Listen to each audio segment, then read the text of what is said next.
High friends, welcome back to Miss Kitchen. இன்றைக்கி நம்ம சேனலில் என்ன பார்க்க போகிறோன்னா, ரொம்ப சிம்பிளான டேஸ்டியான பெப்பர் சிக்கன் வறுவல் எப்படி செய்யலான்னு பார்க்கலாம் வாங்க. அதுக்கு முன்னாடி நம்ம சேனலை சப்ஸ்கிரைப் பண்ணலைன்னா சப்ஸ்கிரைப் பண்ணிக்கோங்க. இன்றைக்கி ஒரு 1/2 kg அளவில் சிக்கன் எடுத்திருக்கேன். எப்படி செய்யலான்னு பார்க்கலாம் வாங்க. அதுக்கு முதல்ல ஒரு வானலில் 50 ml ஆயில் சேர்த்துக்கோங்க. 2 பட்டை 2 கிராம்பு சேர்த்துக்கோங்க. இது கூட 3 பெரிய வெங்காயம் இந்த மாதிரி ஸ்லைஸ் பண்ணி வச்சது சேர்த்துக்கலாம். அது கூட கொஞ்சோண்டு கருவேப்பிலை சேர்த்து நல்லா கண்ணாடி பதம் வர்ற வரைக்கும் நல்லா வதக்கி விட்டுக்கோங்க. இந்த டைமில் பார்த்தீங்கன்னா ஒரு 2 டேபிள் ஸ்பூன் அளவுக்கு இஞ்சி பூண்டு பேஸ்ட் சேர்த்துக்கோங்க. சேர்த்துட்டு அதையுமே சேர்த்துட்டு நல்லா பச்சை வாடை போகிற வரைக்கும் நல்லா வதக்கி விட்டுக்கோங்க. ரொம்ப நேரம் வதக்கணும்னு அவசியம் இல்லை. அதே சமயம் அடி பிடிக்காமல் நல்லா வதக்கி விட்டுக்கணும். பாருங்கள், இஞ்சி பூண்டு பேஸ்ட் நல்லா வதங்கினதும் ஒரு 2 பச்சை மிளகாய் சும்மா கீரி போட்டிருக்கேன் ஃப்ளேவருக்காக. அதையுமே நல்லா இந்த மாதிரி வதக்கி விட்டுக்கோங்க. சேர்த்துட்டு ஒரு 1/2 தக்காளி சேர்த்துருக்கேன். உங்களுக்கு வேணால் சேர்த்துக்கோங்க, வேணான்னா ஸ்கிப் பண்ணிக்கோங்க. இந்த மாதிரி நல்லா பொடி பொடியாக கட் பண்ணி சேர்த்து அதையுமே நல்லா இந்த மாதிரி கிளறி விட்டுக்கோங்க. இது ரொம்ப நேரம் வதங்கணும்னு அவசியம் இல்லை. ஒரு 2 நிமிஷம் வதங்கினா போதும். இதுக்கு தேவையான அளவுக்கு சால்ட் சேர்த்து நல்லா வதக்கி விட்டுக்கோங்க. இப்போ பாருங்கள், நம்ம 1/2 kg சிக்கன் எடுத்துருக்கோம். அது மஞ்சத்தூள் உப்பு போட்டு வாஷ் பண்ணி எடுத்துகிட்டு வந்திருக்கோம். அதையுமே இது கூட சேர்த்து நம்ம கிளறி விட்டுக்கலாங்க. இப்போ பார்த்திங்கன்னா இந்த சிக்கன் இது எல்லாமே அந்த மசாலாக்களை படுற மாதிரி நல்லா பெரட்டி விட்டுக்கோங்க.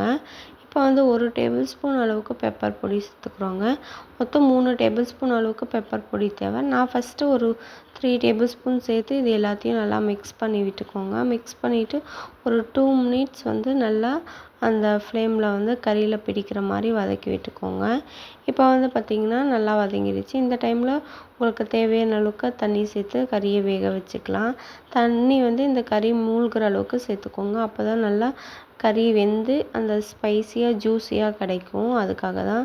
பாருங்கள், நம்ம ஊற்றின தண்ணியிலேருந்து ஒரு 1/2 இதில் நல்லா வற்றி வந்துடுச்சு. இப்போ உப்புலாம் கரெக்டாக இருக்கான்னு பார்த்துக்கோங்க.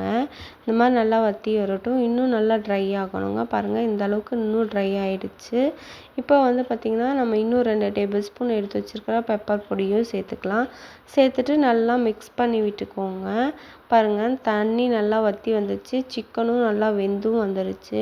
இந்த மாதிரி நல்லா கிளறி விட்டுக்கோங்க. அந்த 2 டேபிள் ஸ்பூன் சேர்த்து இது சேர்த்து ஒரு 2-3 மினிட்ஸ் இருந்தால் போதும். இப்போ பாருங்கள், ஆயில் நல்லா பிரிஞ்சு வருது. இந்த டைமில் பார்த்திங்கன்னா கொஞ்சோண்டு மல்லி இலை சேர்த்து நல்லா இந்த மாதிரி கிளறி விட்டுக்கோங்க. இப்போ இந்த மாதிரி கிளறி விட்டுக்கோங்க. இன்னும் கொஞ்சம் ட்ரை ஆனால் போதும். இன்னும் ரொம்ப ட்ரை வேணும் அப்படின்னா நீங்கள் விடலாம். இல்லை எனக்கு ரைஸ்க்கு இதெல்லாம் பிசைஞ்சு வச்சு சாப்பிட வேணும்னா இந்த டைம் ஆஃப் பண்ணிக்கலாங்க. பாருங்கள், ஆயில் நல்லா பிரிஞ்சு வந்துருச்சுங்க. உப்பு காரம் எல்லாமே கரெக்டாக இருக்குது. இந்த மாதிரி நீங்கள் ஒரு டைம் ட்ரை பண்ணி பாருங்கள். ரொம்ப சூப்பராக இருக்கும். ரைஸுக்கு அதுவும் இல்லாமல் அல்டிமேட்டாக இருக்கும். பாருங்கள் எந்த அளவுக்கு இருக்குதுன்னு சொல்லிட்டு. இது ரொம்ப ஈஸி தான். வெறும் 4-5 பொருள் இருந்தாலே போதுங்க இந்த பெப்பர் சிக்கன் கிரேவி செய்ய. ரொம்ப ரொம்ப ஈஸியானதும் கூட, அதே சமயம் டேஸ்டியானதும் கூட. நம்ம சேனலை சப்ஸ்கிரைப் பண்ணலைன்னா சப்ஸ்கிரைப் பண்ணிக்கோங்க. இந்த வீடியோ பிடிச்சிருந்தா ஒரு லைக் பண்ணுங்கள், ஷேர் பண்ணுங்கள். Thank you so much.